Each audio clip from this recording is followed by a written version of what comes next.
Hello, hello tout le monde, donc bienvenue sur l'émission de Real Talk, le ciel est ouvert. On est vendredi et je vous souhaite à tous la bienvenue.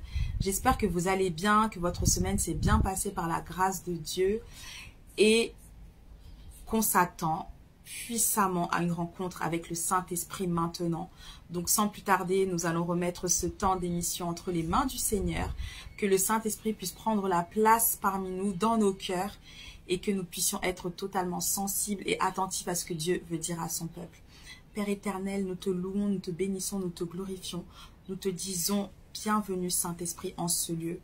Bienvenue Saint-Esprit en ce lieu. Remplis ce lieu de ta présence. Remplis nos vies de ta présence. Remplis nos cœurs de ta présence. Nous te remettons, Père éternel, cette émission numéro 10 entre tes mains. Je prie, Papa, que tu puisses prendre toute la place et que tu puisses parler à ton peuple, Seigneur, que tu puisses nous inspirer, mon Dieu, mon roi, que tu puisses utiliser ma bouche, Seigneur, mon Dieu, mon roi, pour que tu puisses parler, Seigneur, à ton peuple et leur dire ce que tu veux qu'ils sachent aujourd'hui et ce que tu attends aussi de chacun d'entre nous. Papa, nous te demandons pardon pour nos manquements, pour nos péchés, Seigneur. Nous ne voulons pas vivre une vie, Seigneur, de compromission, Seigneur, mais nous voulons nous laisser conduire et nous laisser diriger par toi en tout temps. Béni sois-tu, Père Céleste, au nom de Jésus, nous avons prié. Amen. Donc, aujourd'hui, on n'a pas de thème en particulier, mais c'était une pensée qui était montée dans mon cœur. Et c'est en gros de quelle manière est-ce qu'on réagit lorsque nous recevons une parole prophétique. Dieu parle tantôt d'une manière, tantôt d'une autre, par des songes, par des visions, via une prédication, via une situation, par un frère, par une sœur, peu importe, Dieu parle en tout temps et c'est à nous aussi d'être attentifs.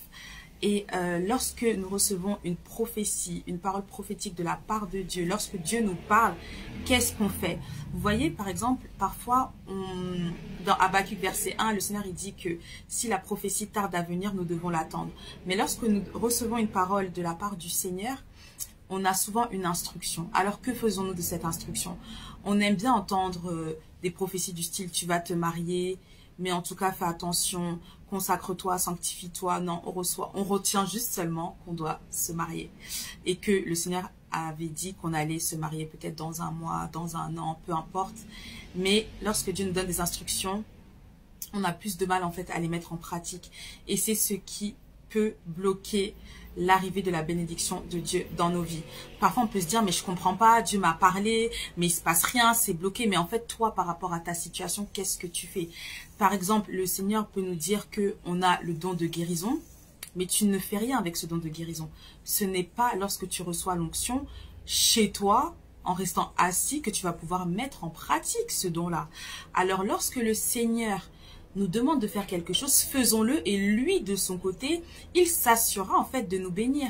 Voilà pourquoi dans les livres de Matthieu, il nous dit « Cherchez premièrement le royaume de Dieu et sa justice et tout vous sera donné par-dessus tout. » Il nous a déjà donné l'ordre. Cherchez premièrement le royaume de Dieu et sa justice et tout vous sera donné par-dessus tout. Mais ça, on n'aime pas. On préfère que les choses nous arrivent. On préfère recevoir, toujours recevoir plutôt que de donner. Alors que Jésus disait lui-même, il y a plus de bonheur à donner qu'à recevoir. Et c'est ce que Dieu attend de nous. Le Seigneur veut changer notre manière de voir les choses, changer notre perception concernant les grâces qu'il a en réserve pour nous, mais aussi concernant les paroles qu'il nous a données. Et de quelle manière est-ce qu'on les met en pratique? En fait, le Seigneur, il attend aussi que nous puissions nous mettre en marche. Regardez, par exemple, hier, j'étais en train d'interpréter des rêves que le Seigneur m'avait donnés. Et il y avait un rêve qui me posait question. Je me disais, mais quand est-ce que ça va se passer, etc.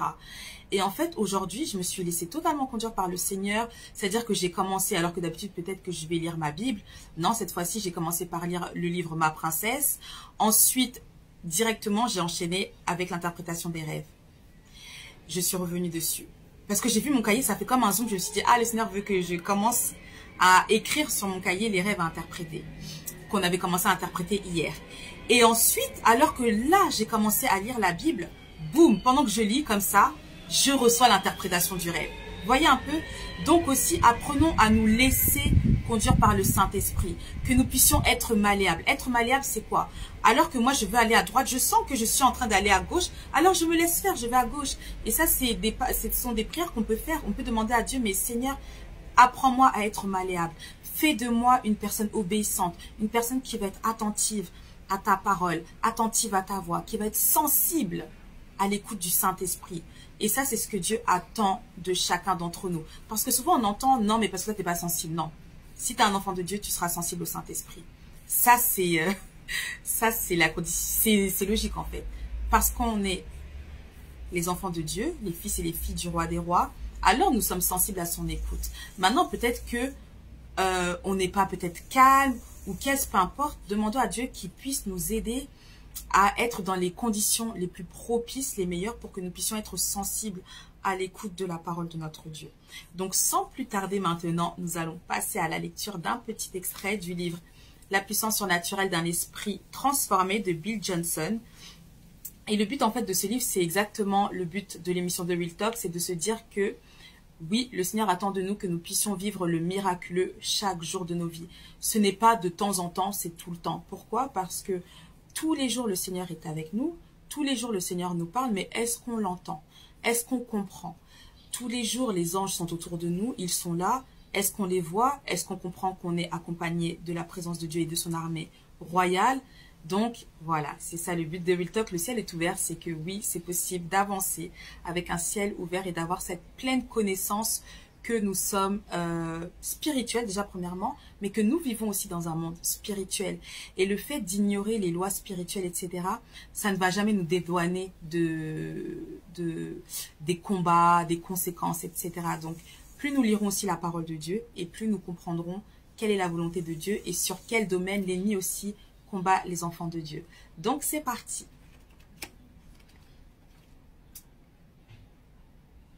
Ok, donc là apparemment, je vais vous montrer rapidement, j'avais commencé déjà à surligner quelques passages, donc je vais lire carrément ça. En fait là il parle du réveil, l'auteur, et donc je vais commencer directement. Mais en disant que le réveil reste une exception, une station-service où on fait le plein, le christianisme... Pardon, j'ai un appel, on continue. Le christianisme ordinaire est revu à la baisse. Je dirais plutôt que le réveil n'est pas une exception, que le réveil est la norme. Les signes, les merveilles, les miracles sont aussi normaux pour l'évangile qu'il est normal pour vous de vous lever le matin ou de respirer. Le réveil, c'est la vie chrétienne. On ne peut séparer les deux. Nous n'avons jamais été censés vivre une saison dans notre vie dans laquelle ne se déverserait pas l'Esprit de Dieu.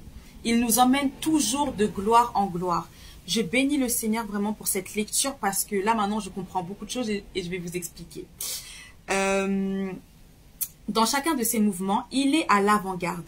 La nature de son royaume est caractérisée par l'affermissement de son gouvernement et par une paix sans fin. Ésaïe 9, verset 6. La tragédie de l'histoire est que le réveil vient et va, et les générations construisent des édifices autour des exploits des générations précédentes, mais ne reçoivent ni n'occupent complètement le territoire spirituel, parce qu'on est dans un monde spirituel et il y a... Ce monde-là, c'est vraiment puissance contre puissance, la puissance de Dieu contre la puissance de l'ennemi. Et donc là, en fait, il nous explique. Peut-être que les générations... En fait, il expliquait pour quelles raisons le réveil ne durait pas. Et là, il expose une hypothèse. Peut-être ne souhaitent-elles pas, les générations, ne souhaitent-elles pas payer le prix qu'ont payé leurs aïeux, donc ceux qui étaient avant eux. Ou peut-être finissent-elles par créer des organisations sur les fondements des mouvements anciens afin de préserver et défendre l'idée du réveil, toutefois, sans toutefois le vivre. Dans chaque cas, elles héritent gratuitement du territoire, mais ne payent pas le prix pour l'agrandir et finissent par le perdre. Lorsqu'on reçoit une bénédiction de Dieu, c'est à nous de nous battre pour que cette bénédiction puisse perdurer. Le Seigneur nous donne la grâce du mariage, mais toi, est-ce que tu te bats dans ton mariage? Est-ce que tu pries pour ton époux? Est-ce que tu pries pour tes enfants? Est-ce que tu pries pour tout ce que Dieu te donne? Et en fait, c'est comme le réveil. Et ce que je voulais vous dire, là, il reste quelques minutes, avant de commencer l'émission, là, j'ai eu je sentais beaucoup de combats, beaucoup de résistance. Et je demandais au Seigneur qu'il puisse me donner sa paix, son calme. Et en fait, j'ai compris parce que là, c'est très important. L'émission de Real Talk, c'est exactement ça, le cœur du message. C'est quelle est la place du Saint-Esprit dans nos vies et comment maintenir le réveil dans nos vies. Il y a le réveil sur un territoire, mais il y a aussi le réveil dans ta vie.